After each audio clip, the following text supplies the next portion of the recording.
ராம் சீதா செல்ல இப்போ அட்டகாசமான ப்ரோமோ வந்திருக்கு. ஸ்கிப் நான் ஃபுல்லோடையும் கேளுங்க. அதுக்கு நான் இந்த வீடியோ பிடிச்சிருந்துச்சுன்னா லைக் பண்ணி பாருங்க. ரொம்ப பிடிச்சிருந்துச்சுன்னா நம்ம சேனலுக்கு வந்து சப்ஸ்கிரைப் பண்ணி கண்டினியூஸா ஆதரவு வந்துட்டாங்க.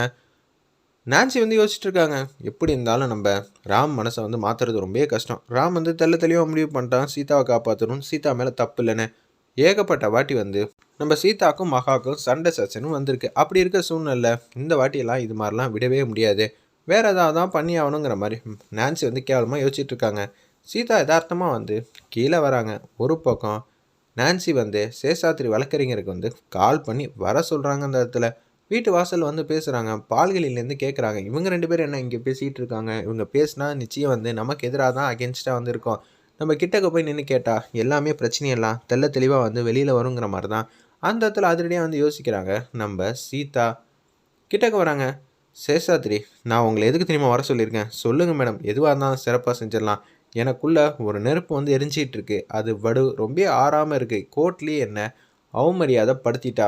எவ்வளோ வாட்டி தெரியுமா என்னை அசிங்கப்படுத்திட்டா? கோர்ட்டு வாசலில் அவங்க குடும்பம் மத்தியில் மட்டும் என்னை மன்னிப்பு கேட்ட வச்சவ, ஜட்ஜி முன்னாடி வந்து என்னை மன்னிப்பு கேட்க வச்சது எனக்கு ரொம்ப கௌரவ குறைச்சலாயிடுச்சு. அதுக்கப்புறம் எனக்கு கேஸ் கூட பெருசாக வந்து வரல. கேஸ் வரலன்னாலும் பரவாயில்ல, நம்மள மாதிரி இருக்கிற ஆளுங்களுக்கெல்லாம் இந்த ஒரு பயம் இருக்கும். அந்த பயத்தையே வந்து உடச்சி எறிஞ்சிட்டா. அவளை நான் சும்மா விடக்கூடாது. நான் ஒரு ஐடியா வச்சுருக்கேன். எங்கள் அக்காவை இவ தான் வந்து ஏதோ ஒன்று பண்ணியிருக்கான்னு தெளிவாக தெரிஞ்சிச்சு. இப்போ ராம் வேற வந்து அவங்க பக்கம் வந்து ஃபேவராக வந்து போயிட்டுருக்கான். நம்ம தான் ஏதாவது ஒன்று பண்ணியே ஆகணும். என்ன பண்ணோம்? இங்கே புதன்கிழமை வந்து அவளுக்கு விசேஷம் வந்து வச்சுருக்காங்க. அன்றைக்கி அவளால் கோர்ட்டுக்கெலாம் வர முடியாது. நம்ம என்ன பண்ண போகிறோன்னா இதை லாபகரமாக பயன்படுத்தி நம்ம சாதிக்க போகிறோம். சொல்லுங்கள் மேடம், சிறப்பாக செஞ்சிடலாம் அப்படின்னு சொல்லும்போது என்ன பண்ண போகிறாங்க? புதன்கிழமை எனக்கு மருந்து கொடுக்குற ஃபங்க்ஷன் வந்து வச்சுருக்காங்க. அந்த ஃபங்க்ஷன் அப்போ இவங்க என்ன செய்யலான்ட்டு இருக்காங்கன்னு சொல்லி சீதா வந்து யோசிச்சுட்டு இருக்கப்ப ஃபஸ்ட்டு கேட்போம், அதுக்கப்புறம் பாஸ்கிட்டையும் ராஜசேகர் அப்பாட்டிகிட்டையும் பேசலான்னு சொல்லி தான் யோசிக்கிறாங்க. அந்த இடத்துல நம்ம சீதா அன்றைக்கின்னு பார்த்து கோர்ட்டில் வந்து ஹியரிங் வந்து கொண்டு வாங்க. சீதா வந்து இதெல்லாம் ஞாபகமாக வந்து மறந்துடுவா. மறந்த அன்றைக்கி வந்து நம்ம என்ன பண்ணலாம்? முதல்ல பெயிலை வந்து கேன்சல் பண்ணி சீதாவை வந்து உள்ளே தள்ளிடுவோம். இது ட்ரையல் தான். மெயின் பிக்சரை வந்து இனிமேட்டு வந்து பார்த்துக்கலாம். 10 வருஷம் சீதாவுக்கு வந்து உள்ளே கொண்டு போய் வச்சே ஆகணும் மினிமம். அதுக்கு தான் நான் பிளான் பண்ணிகிட்டு இருக்கேன்.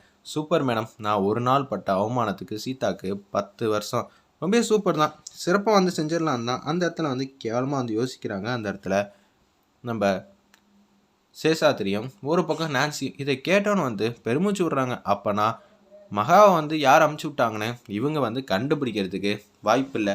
அவங்களுக்கு எனக்கும் ஈகோ எதுவும் வந்த மாதிரி இருக்குது. இப்போ பாஸ் வேறு அவங்கள்ட்ட வந்து பேசியிருக்காங்க. இந்த விஷயத்தை நம்ம எப்படி சமாளிக்க போகிறோம்னு தெரிலங்கிற மாதிரி யோசிக்கிறாங்க. அந்த இடத்துல ஒன்று வந்து மீரா வந்து கேட்குறாங்க, என்ன ஆச்சுன்னு சொல்லிட்டு. இல்லை, இது மாதிரி ஒரு விஷயம் வந்து நடந்திருக்கு அப்படின்னு சொல்லி நடந்த விஷயத்தெல்லாம் சொல்லிடுறாங்க.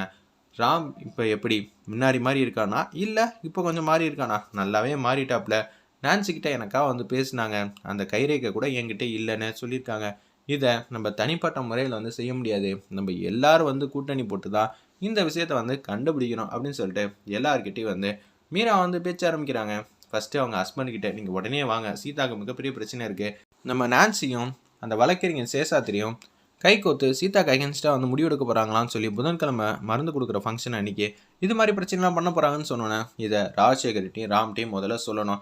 அவங்களும் நம்ம டீமுக்கு வந்துட்டாங்க அப்படின்னு சொல்லிட்டு அவங்கக்கிட்ட சொல்கிறதுக்கு முன்னாடி நம்ம ஏதாவது ஒரு வியூகம் வந்து வகுக்கணும். அப்படி பண்ணால் மட்டும்தான் ஈஸியாக அதுலேருந்து எஸ்கேப் ஆக முடியும்.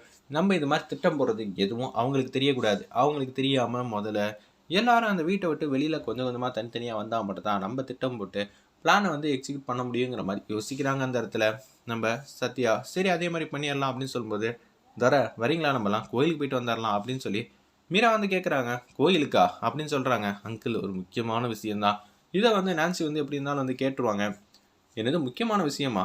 இல்லைங்க, ஃபஸ்ட்டு கோயிலுக்கு போவோம், அதுக்கப்புறம் எதுவும் வந்தாலும் பேசிக்கலாம்னு சொல்லும்போது, சீதா என்ன தந்திரமான முறையில் திட்டம் போடுறாளா? இவளுக்கு தான் புதன்கிழமை அதுவுமா மிகப்பெரிய ஆப்பு வச்சிருக்கேனே, இதுலேயும் தப்பிக்க முடியாது. நான்சி ஓவர் கான்ஃபிடென்ட் பண்ணால் நிச்சயம் நம்ம தோக்கிறதுக்கு வாய்ப்பு இருக்குது. இவங்க எங்கே போகிறாங்க ஏது போகிறாங்கன்னு வர புதன்கிழமை வரைக்கும் இவங்களை தீவிரமாக கண்காணித்தா மட்டும்தான் நம்மளால் இந்த கேஸில் வந்து ஜெயிக்க முடியும்.